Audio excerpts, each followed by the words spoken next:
Assalamualaikum warahmatullahi wabarakatuh. Bismillahirrahmanirrahim. Qala al-musannifu rahimahullahu ta'ala wa nafa'na bihi wa bi'ulumihi wa amadana bi asrarihi wa a'adana min barakatihi fid dharain amin. Al-Fatihah.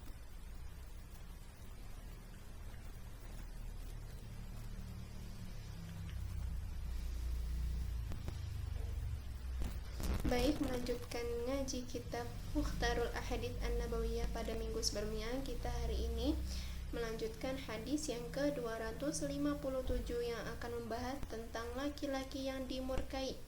Bismillahirrahmanirrahim. Inna abghadur rijali ilallahi al-aladul khosim. Rawahu Muslim. Sesungguhnya laki-laki yang paling dimurkai oleh Allah adalah yang gemar bermusuhan. Riwayat Muslim. Sifat gemar bermusuhan merupakan sifat yang paling dicela oleh agama Islam. Oleh karena itu, pelakunya sangatlah dibenci oleh Allah Subhanahu wa taala. Di dalam hadis lain telah disebutkan bahwa barang siapa yang dimintai maaf oleh saudaranya kemudian ia tidak mau menerimanya, maka niscaya kelak di akhirat ia tidak boleh mendatangi haud atau telaga. Selanjutnya hadis yang ke-258 mengenai azab bagi pembuat patung.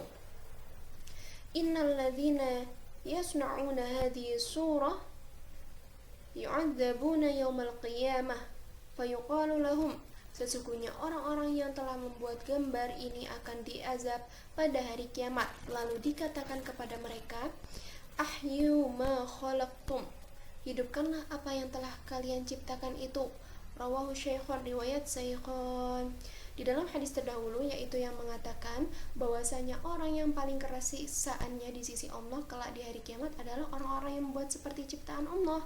Dan di dalam hadis ini dijelaskan siksaan yang akan diterimanya kelak di hari kiamat, yaitu ia disuruh memberikan roh kepada hasil ciptaannya itu, padahal ia tidak akan dapat melakukannya. Oleh karena itu, tiada henti-hentinya ia disiksa.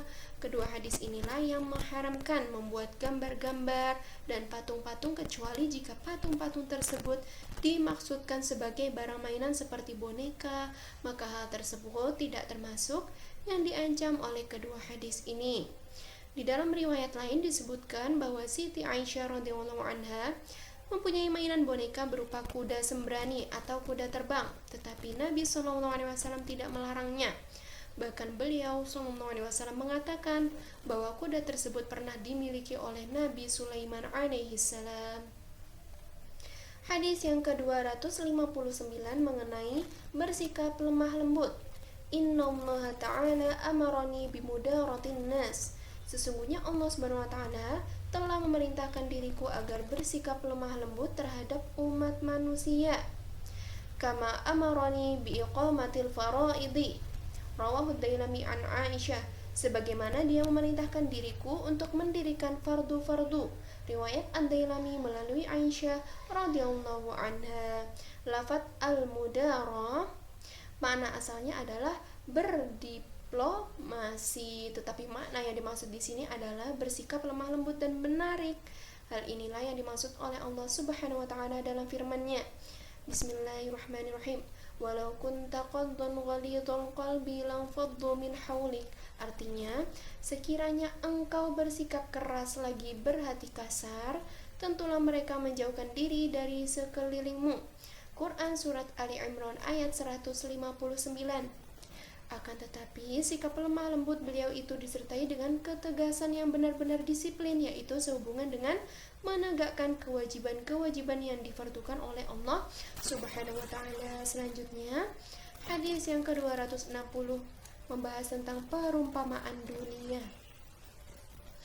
Innallaha ta'ala, sesungguhnya Allah Subhanahu wa taala ja'ala menjadikan ma yakhruju min ibni Adam, kotoran yang keluar dari perut anak Adam, mathalan lid dunia, sebagai perumpamaan buat dunia. Rawahul Baihaqi, riwayat Baihaqi.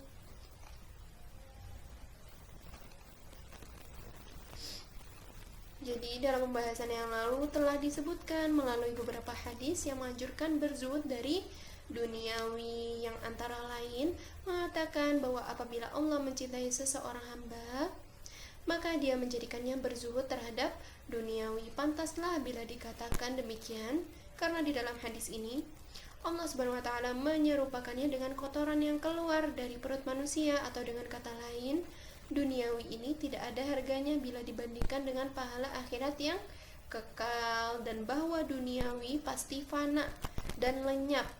Sama halnya dengan kotoran yang dibuang oleh manusia dari perutnya. Tiada seorang pun yang memikirkan tentangnya karena tiada harganya dan memang harus dibuang. Bila tidak, maka akan menyebabkan penyakit bagi dirinya. Selanjutnya hadis yang ke-261 mengenai sifat yang dicintai Allah. Innallaha ta'ala, sesungguhnya Allah Subhanahu wa taala, Jawadun yuhibbul jud, Maha pemurah, dia mencintai sifat pemurah. Wa yuhibbu ma'aliyal akhlaq, dan dia mencintai akhlak yang mulia. Wa yakrahu, serta membenci safsafaha, akhlak yang rendah. Rawahu Abu Naim an Ibnu Abbas, riwayat Naim melalui Ibnu Abbas radhiyallahu anhu.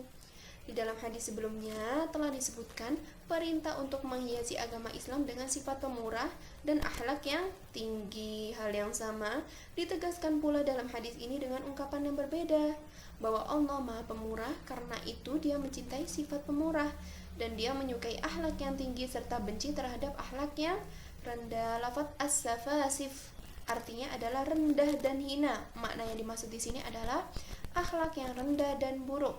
Selanjutnya hadis yang ke-262 mengenai Allah merelakan kemudahan dan membenci kesulitan. Innallaha ta'ala ridha radiya li hadhil ummatil yusra, sesungguhnya Allah Subhanahu wa taala merelakan kemudahan bagi umat ini. Wa kariha lahal usra, dan dia membenci kesulitan baginya. Rawahu Tabrani an Mihjan bin Auda, riwayat Tabrani melalui Mihjan ibnul Auda. Di dalam bunyi hadis ini senada dengan apa yang terkandung dalam firman-Nya. Bismillahirrahmanirrahim. Wa ma ja'ala 'alaikum fid-dini min haraj, artinya, dan dia sekali-kali tidak menjadikan untuk kalian dalam agama suatu kesempitan. Quran surat Al-Hajj ayat ke-78. Sedangkan di dalam ayat lain Allah Subhanahu wa taala pun telah berfirman, yuridullahu bikumul yusra wa la yuridu bikumul usra, artinya Allah menghendaki kemudahan bagi kalian dan tidak menghendaki kesulitan bagi kalian. Quran surat Al-Baqarah ayat ke-185. Selanjutnya hadis yang ke-263 membahas tentang pemimpin akan dimintai pertanggungjawabannya. Innallaha ta'ala sa'ilun kulla ra'in 'amma istar'ahu ahafidhu dhalika am dayya'ahu hatta yus'al ar-rajul an ahli baitih. Rawahu Ibnu Hibban an Anas.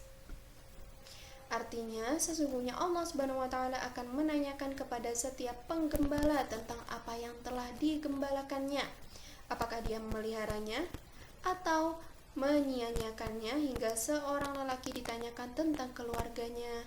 Riwayat Ibnu Hibban melalui Anas radhiyallahu anhu. Jadi, kelak di hari kiamat setiap orang akan dimintai pertanggungjawabkan semua amal perbuatan yang telah dikerjakan sewaktu hidup di dunia ini. Pertanggungjawaban ini di hari kemudian melalui proses hisab yang dilakukan oleh Allah Subhanahu wa taala terhadap dirinya tersebut. Bila mana ia seorang pemimpin, maka ditanyakan kepadanya tentang rakyat yang dipimpinnya, apakah ia memelihara amanat terhadap rakyatnya ataukah menyia-nyiakannya. Setiap orang akan ditanyakan tentang gembalaannya, sehingga seorang lelaki ditanya pula tentang keluarganya yang merupakan gembalaannya. Apakah ia membawa keluarganya ke arah petunjuk ataukah ia malah menyesatkan dan menjerumuskan mereka. Hadis yang ke-264 membahas tentang penyebab putusnya rahmat Allah. Innallaha ta'ala, sesungguhnya Allah Subhanahu wa taala, kataba fi ummil kitabi, telah menulis di dalam ummul kitab atau lauhil mahfud, qabla, sebelum ayyakhluqas samawati wal arda, dia menciptakan langit dan bumi, yaitu innani anar rahman, sesungguhnya aku adalah yang maha pemurah, khalaqtur rahimah, dan aku telah menciptakan rahim. Wa syaqaqtu laha isman min ismi, dan aku telah membelahkan sebagian dari asmaku untuk namanya. Faman wasalaha wasatuh, maka barang siapa yang menghubungkannya, aku pun menghubungkan pula dengannya. Waman qata'aha, dan barang siapa yang memutuskannya, qata'tuhu, aku pun memutuskan pula dengannya. Rawahu Tabrani an Jarir, riwayat Tabrani melalui Jarir. Jadi lafaz ummul kitab pada hadis tadi yang dimaksud adalah Lauhil Mahfuz, sedangkan lafaz Ar-Rahman artinya adalah yang Maha Pemurah. Ar-Rahim artinya hubungan persaudaraan yang senasib. Kedua lafaz tersebut berasal dari kata yang sama, yaitu dari lafaz rahmah yang artinya adalah kasih sayang. Orang yang mempunyai hubungan persaudaraan dengan orang lain akan terjalin rasa kasih sayang di antara mereka berdua secara fitrah. Nama Rahim merupakan bagian dari nama Ar-Rahman. Oleh karena itu, maka Allah berfirman setelah menciptakannya, barang siapa yang menghubungkanmu, maka aku mau berhubungan dengannya, dan barang siapa yang memutuskanmu, maka aku pun memutuskan hubungan dengannya. Hadis ini mengandung pengertian bahwasanya barang siapa yang memutuskan tali silaturahmi atau tali persaudaraan, maka dia diancam oleh hadis ini, yaitu diputuskan dari rahmatnya Allah. Hal ini mempunyai pengertian bahwa memutuskan silaturahmi hukumnya haram dan pelakunya berdosa besar. Di dalam hadis lain telah disebutkan bahwa barang siapa yang beriman kepada Allah dan di hari kemudian, maka hendaklah ia menghubungkan silaturahminya. Baik, saya cukupkan ngaji kitab Muhtarul Ahadits An-Nabawiyah pada hari ini. Sebelumnya mari kita membaca doa kafaratul majlis. Bismillahirrahmanirrahim. Subhanakallahumma wa bihamdika asyhadu an la ilaha illa anta astaghfiruka wa atubu ilaik.